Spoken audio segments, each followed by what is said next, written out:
Welcome to the fifth episode of Delta Emerald Unscripted. I'm your host, Ian Dominguez, and the founder of Delta Emerald Ventures. Delta Emerald is a private equity investor that invests in THC beverages as well as cannabis technology. You can find more info about us at www.deltaemerald.com. Today, I'm with Jon Halper, CEO and owner of Top 10 Liquors, which is based in Minneapolis, Minnesota.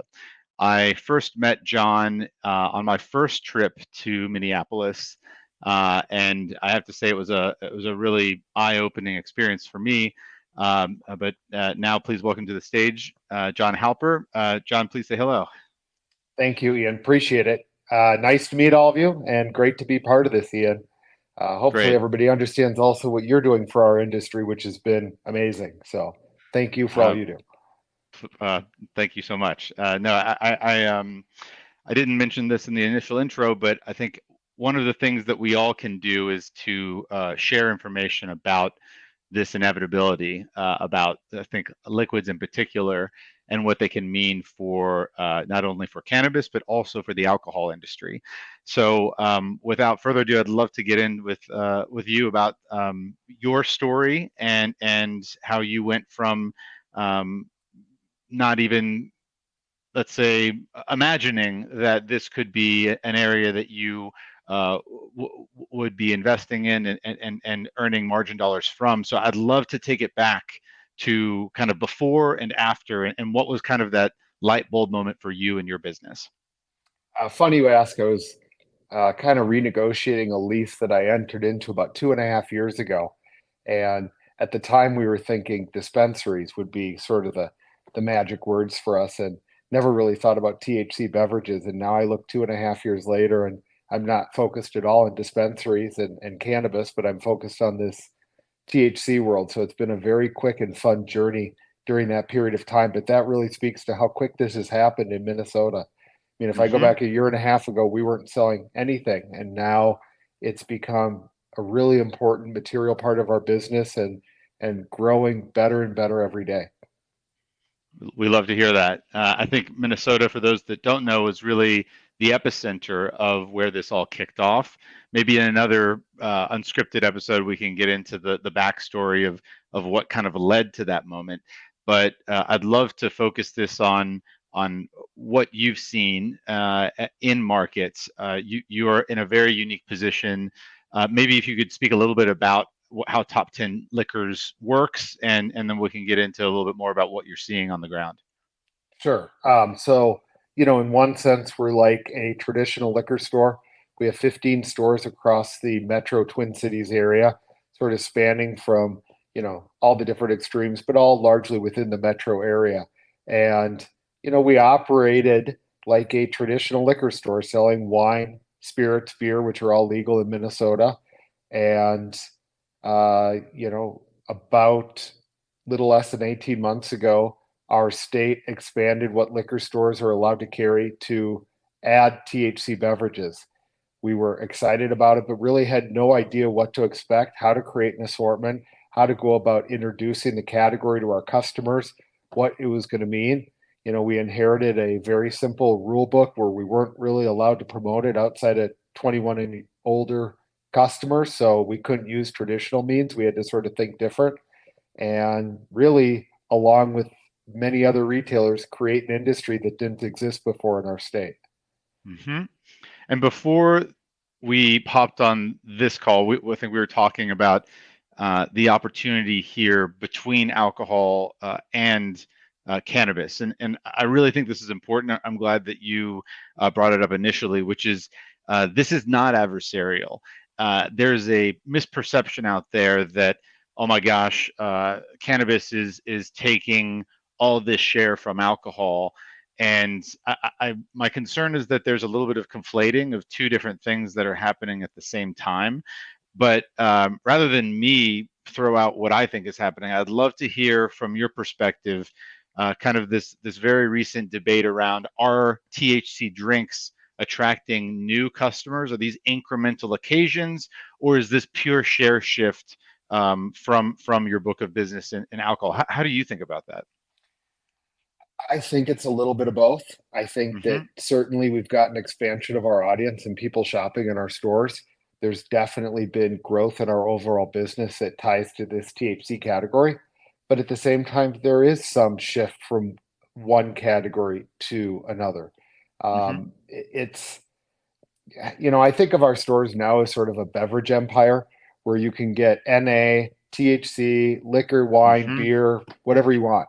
And so our customer base evolves as far as what they want to buy and the different drinking experiences they're going to have.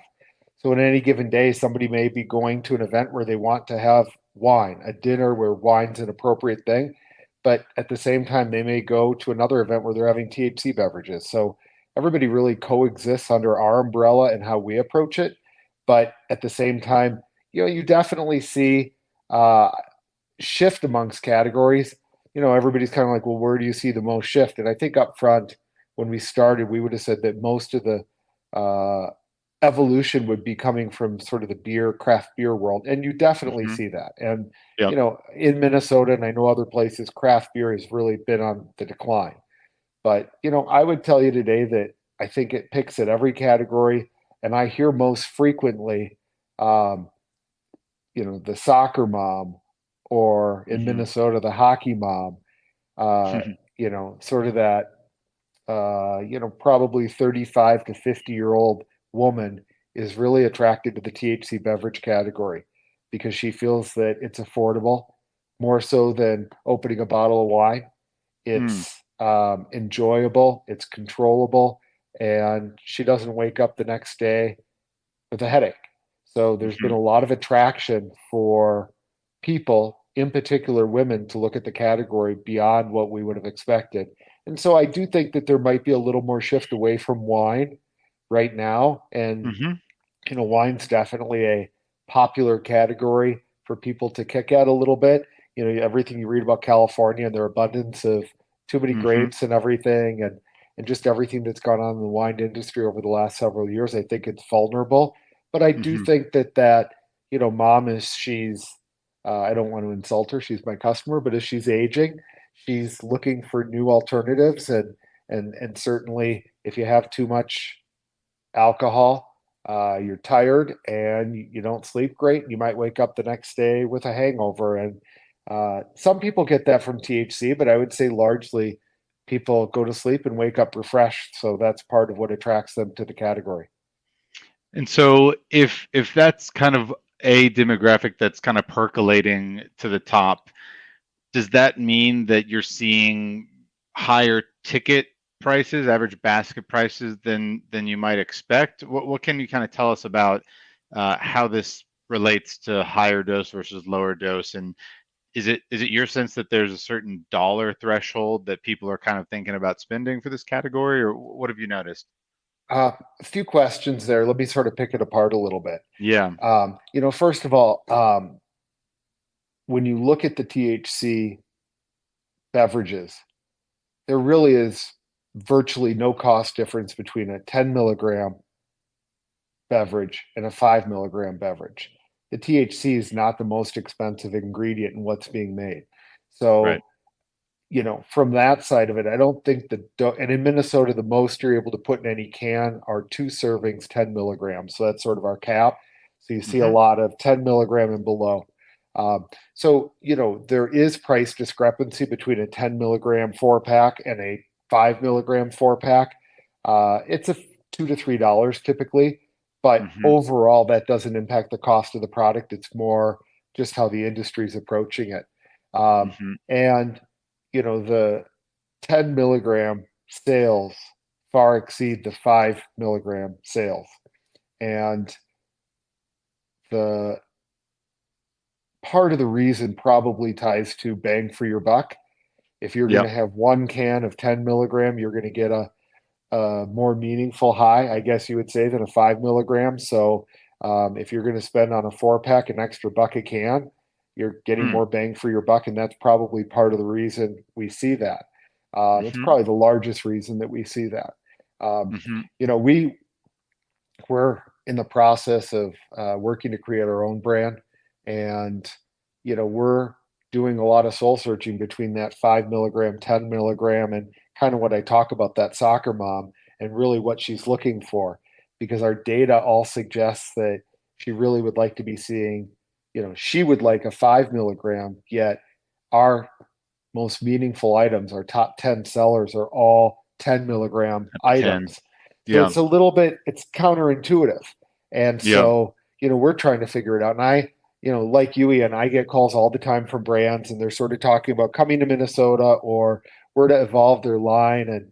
And everybody wants to sort of take this strategy of we need to start low dose. We need to be 2.5 or 5 milligram to introduce people to the category. And that's where we need to start. And, my response is the same. Mm. I have my inventory up 10 milligram, 10 milligram, 10 milligram, 10 milligram. They're all 10 milligram. And so, Right. how I advise people is you really, really need to look at what is selling and balance that with your gut instinct where we need to be starting as a new brand or somebody coming to the state or introducing new product and how to approach it. It's curious. I can't fully explain it. I should give you all my data and let you guys and your people dig in to help us understand our customers and why that's driving so much more of our business. But there's no question about it. We Our, we cu- we have some yeah, we have some ideas as to what's going on. I think one thing that excites me is that this space as it scales, and this is something that I really hope the THC drink industry takes the lesson from the cannabis industry, that average unit prices will go down, and that's okay. We Yep. want that. It actually is. Luckily, demand is highly elastic. So the more prices go down, you're going to see units shoot up, and I especially think that that's true at the 5 milligram and lower level. And we need to get there from an efficiency standpoint in order to offer that at the right price point. Yep. And I know we're not focused on gummies and edibles as much as we're a beverage on this call, but our gummy business is much weaker than we ever anticipated it would be. I Hmm. would have guessed it would have been really strong. And the only time we see meaningful sales in our gummies is when we get to, I call it 100 milligrams for $20, or Huh. uh, Yep. and that's when we do a two pack of 50 milligram uh, for $20 is when we see that category jump. And again, that goes to bang for the buck. People are Hmm. looking at, $15, $18 for a pack of gummies and feeling that's expensive. But all of a sudden, if you can get 100 milligrams for $20, I think their minds click and they're like, okay, that's a better deal. That's worth doing. Interesting. And Yeah. Very interesting. I agree to you. We've worked hard to make this an affordable category for our customers. And I think that's important because we need to overcome stigma. We need to overcome, the impending dispensaries and cannabis that's coming to Minnesota. We need to be ready for it. And the more affordable we are, the better our competitive advantage is going to be when all that comes to our state, which will be shortly. So I think Hmm. affordability is a really, really key ingredient. Yep. Absolutely agree with you there. I'm curious. So now that how many, roughly, how many brands are you carrying right now? We Just of probably have if you include THC drinks, maybe and gummies, if you have that at the ready, or we either of those. probably yeah, we probably have about 250 different items that we carry in our stores. And it's it's my greatest challenge and dilemma as a retailer because I have, I don't know, 4,000 different wines. Wow. Yet yet THC is going to catch the wine category in some sense in the next year to 2 years. And we need quality products being developed to be able to Hmm. meet the SKU growth that we need to be able to assort it properly to be able to maximize our sales. And I think that's one of the challenges. There's a ton of product out there. I mean, I there has to be well over 1,000 items for sale in Minnesota, Hmm. and they're not all necessarily worth carrying because quality is really important, and sort of that price to quality ratio is also a really important thing. So, we need to stay focused on how to develop an assortment. it's our job as merchants to curate an assortment for our customers. So when they come into our store to buy, they have more trust in what we've selected, particularly in a new category. Mm-hmm. If you go taste your first, whatever item it is, and you don't like it, you're probably not going back to it. Whereas if you like it, you're going to want to engage more. So we need to make sure that we're doing the best we can to assort quality items for what we carry so that we don't turn people off right away. And Yep. so, that's the balance of the number of SKUs and wanting to grow is also wanting to step cautiously and make sure that we've got creativity, innovation, and quality for our customers. So liquid at good value. What does support in market look like? Obviously, you are focused on assortment and retail 101 or whatever you think about price and positioning and so on. What kind of separates the wheat from the chaff in terms of THC brands that do best in terms of in-store support? It's a great question. And we've had a lot of conversations with marketing firms while we're doing our own development. And we actually met with one a week ago. And, sort of they came out guns a blazing about it's got to be Minnesota, got to be Minnesota, it's got to be a local. Everybody wants local. That's what's best.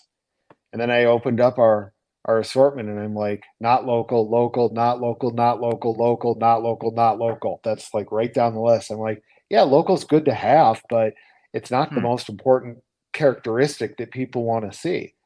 And so I think that it's not a bad element to have, but number one, they want to see 10 milligrams. Number two, flavor forward is Hmm. definitely gaining steam quicker than sort of the straight seltzer based or the neutral seltzer flavor. People definitely want a flavor perspective. And when we talk to new brands, the first thing we say is we have to show value. That's important. And the second thing we say is you need a very dedicated and committed tasting strategy for our stores because you're going to walk in and although I'd like to have 500 great items, even with 250, you're lost in a sea of product. And when you're Mm-hmm. tasting, you're introducing your product to your customers. And it's really, really important to be committed to that tasting strategy to be able to succeed. If you go look at, most big national spirits brands, High Noon, they'll have a billboard. They'll have, they fly a plane all over Minnesota and it's High Noon off the back of that plane. Those aren't things you see in the THC world. You have to Hmm. restrict your marketing to 21 and older. And so as a result, a lot of the traditional channels aren't there. And so how Mm-hmm. do you stand out? Nobody knows a lot of these brands until you're in our stores tasting and really working to develop the brand. Educate our staff, make sure that they really know your brand and they're there to sell it because a lot of customers will turn to us and say, what do you recommend? What should I get today? And so when our staff is well educated and understands your needs and what you're looking for in the product, they're also able to tailor their suggestions to what's going to best fit what you want. So another question, I think I've got two more for you that I'll try to hit in rapid succession. You at one point made some waves in the LinkedIn community, at least the echo chamber that I live in, about Mhm. when you reached 10% of sales, that kind of threshold. What can you tell us about how long it took you from the first day of selling these products to reach that 10%? And then I've got a follow-up question for you after that. I would say Uh, we launched the category right around June 1st of 2023. And I would say Hmm. that by January 1 of 2024, we were approaching 10%. Might not have quite been there, but we were really, really close at that point. So, the initial bump of growth was great. And, that was sort of the low hanging fruit of retail. You put it in, you put a lot of it in, you taste it a lot, you put it in an email you send out, and you're able to get it there. Now Hmm. our opportunity is to get it to 20%. And Hmm. 10% is great. 20% would be amazing. It's Uh, amazing. and I think it's going to take us 2025 to get there. But I think if you had me on the show in a year, I'd be talking to you about now that I'm at 20%. I don't know where to set my goal. Like it's like it's really a big category, and now we got to think about what's next. And so, Totally. if you decide to have me on in a year, we can revisit and see how I'm doing to that next goal for us. We absolutely will. And okay, one more on that because I know it's relevant to other retailers, let's say, that are thinking about this space. So you said earlier in this call, 250 SKUs. I'm going to guess that's probably roughly 100 brands, maybe a little bit less, but something around there. And obviously that's crossed the 10% mark or threshold in terms of 10% of your sales. So what can you compare to that? If what, is there something else that's about 10% of sales plus, and how many SKUs does a different category take for that same percent of your business? Great question. And I mean, I posted this and like to be fresh, but I'll still repeat it because I think it's really relevant. Um, THC is better. It's a larger category than craft beer in our stores, which is crazy to think about. It wasn't too long ago that craft beer was such a huge category. Hmm. THC is bigger than any subsection of a larger category. It's bigger than vodka. It's bigger than Cabernet. It's bigger than any of these other categories. So it's Wow. really, it's a pretty major thing when you think about that. Hmm. And what is close to 10%? I'd have to go dig into it, but I'm sure our Yeah. vodka category is around 10% of our overall sales if I were speculating. So, it's a little bigger than vodka, but that would be a good comparison. Yeah, that's astounding. Well, John, thank you so much for sharing your knowledge. We'd love to have you at CanadaDataCon this February, and we will share information for everybody about that event, February 6th and 7th.